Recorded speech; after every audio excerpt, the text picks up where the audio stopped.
जेके असांखे ॾिसनि था नाज़रीन आहिनि उन्हनि सभिनी खे ईद जूं लख लख वाधायूं। पूरी दुनिया में जेके भी इंसान आहिनि उन्हनि सभिनीनि खे ईद भी मुबारक, गीद भी मुबारक।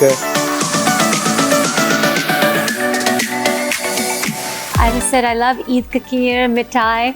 We also now have lots of Eid cake. जातो मल ईद सामूं सूअ वरती सूमरा वया वीचारनि विसरी ख़ुशियूं ऐं ख़रीद।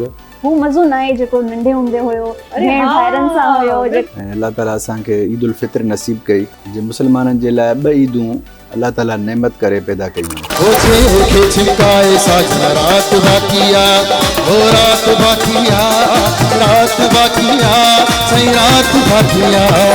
अॼु मां सोचियो त ईद जो सेकंड डे जेको आहे उहो मां धरती टीवी सां गॾु मल्हायां। अरे वाह। तूं ऐं मां हूंद ईद थी पऊं ऐं वक़्त जी पाबंदीअ सां मिलंदा रहूं। काइनात में जेका बि ज़िंदा शइ आहे उन्हनि सभिनी खे ईद जूं लख लख वाधायूं। मुंहिंजो अकुल ऐं होश भुलाए मस्त वियो बणाए मूंखे मस्त वियो बणाए मस्त वियो बणाए मूंखे मस्त वियो बणाए।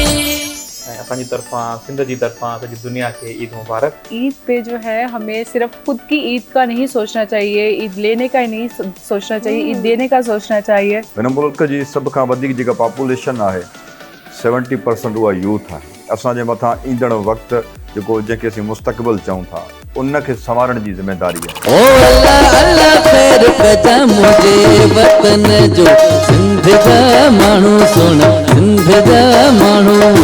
तो दिलि चवे थी वरी ॿार थी वञिजे ऐं वरी उहे ई ख़र्चूं उहे मज़ा वठजनि। ऐं जिते जिते मुसलमान रहनि था मुंहिंजे तरफ़ां इन सभिनीनि खे दिलि जी गहराइनि सां ईद मुबारक।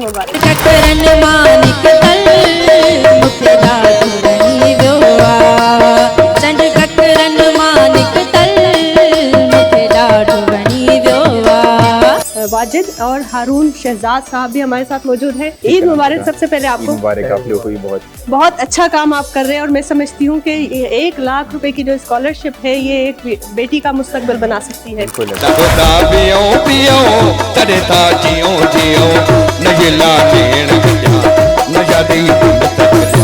घरनि में ये सैन जो मशीनूं लॻी वेंदियूं, बिल्कुल खट जे वाई में बदलबियूं सिर्फ़ पंहिंजे लाइ न हूंदियूं पर पाड़े ओड़े वारे लाइ हूंदियूं। मोहब्बत जो मूंसां इज़हार कंदो कर, प्यार कंदो कर, सुणा प्यार कंदो कर।